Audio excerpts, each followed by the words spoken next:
Hello guys, Winston here. This past weekend I decided to make a smartphone stand for my desk at work. For the past couple weeks I'd been using this lame block of foam to prop up my phone, and I figured it was time to upgrade to something a little classier. I thought about making a basic smartphone dock like Edward Ford did, but I wanted something that would provide a consistent viewing angle regardless of my phone's thickness. Plus, I wanted the phone to be elevated so that I could plug in a charging cable from below. There are plenty of ways you can make a phone stand like that, but I wanted something simple with very little, if any, assembly required. I remembered a method of thermoforming acrylic that I thought might be useful, so I drew up a design for some 3/32 inch acrylic sheeting that I had lying around. Acrylic sheets are a type of plastic called polymethyl methacrylate and are sold under trade names like plexiglass, perspex, and lucite. It's used as a shatter-resistant alternative to glass because it can deform significantly before breaking. The property of PMMA that I was trying to exploit was its low glass transition temperature.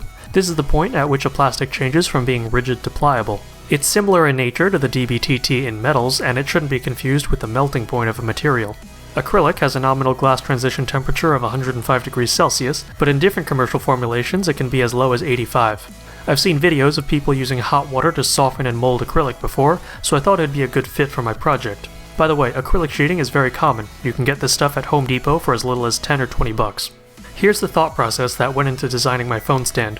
The starting point was, unsurprisingly, my phone. I traced an outline of my phone onto a piece of paper by hand and arbitrarily picked out some nice clean overall dimensions. Then, I added two bendable tabs that I would fold up to support my phone. Thinking that I wouldn't get a very tight bend radius, I made these tabs noticeably longer than the thickness of my phone. I added in a base that was tall enough to accommodate a charging cable and balanced the width of the neck against the support tab so that it would be strong enough to take some weight. I also wanted to put in a generous round at the top and bottom of the neck to A. Reduce stress concentrations, B. Marginally increase the torsional rigidity, and C. Make it look better because everyone knows that curves make things look more sophisticated. This meant cutting into the tabs slightly, which is okay because it would encourage the acrylic to start bending at that exact point. For the supporting leg that would prop up my stand, I guesstimated the length needed, keeping in mind that it had to extend well past the center of gravity of the phone. I digitized my hand sketch design and generated a toolpath in MakerCam. Shamefully, I'll admit that I forgot to change MakerCam's PPI from 72 to 90, so my first piece ended up being more of a phablet stand. P.S. I found out that you can manually adjust the positioning of the tabs. Finding milling parameters for plastics is somewhat tricky. Since thin acrylic is very temperature sensitive, you want to take fast, shallow passes to minimize the amount of time your hot end mill will spend in contact with any single bit of acrylic. Using a slower RPM also helps reduce heat, but low end torque on rotary tools tends to fall off quickly, so take care not to let your cutter seize up, which, in semi-molten acrylic, can happen very suddenly. I used a feed rate of 10 inches per minute, a cutting depth of 0.03 inches, and my Dremel at well under half speed, adjusting it as needed. The job took just over 15 minutes, and with some toolpath optimization, you could probably do it in about 12. Cleanup was very easy, just cutting at the stand and sanding off the tabs. Now came the exciting part, thermoforming.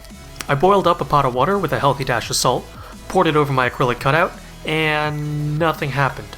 I was able to get a small amount of permanent deformation, but nothing useful. No matter, if 100 degrees didn't work, I'd try applying 300. Using my heat gun, I warmed the acrylic until it just barely started sagging. That took about 10 seconds.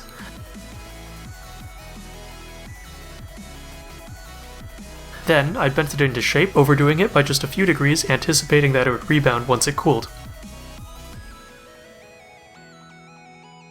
Once I had all the bends set, I put on my phone to see whether or not it sat level. It took a few tries, but after about 5 minutes I had a working smartphone stand. I thought it looked pretty good at this point, but there was one last functional touch that I wanted to add. Just to provide a little more friction between my phone, the stand, and the table, I decided to hit the acrylic with some rubberized paint. But since I didn't want to negate the cool factor of acrylic's transparency, I masked out most of the stand with paper and tape, leaving only the extremities exposed.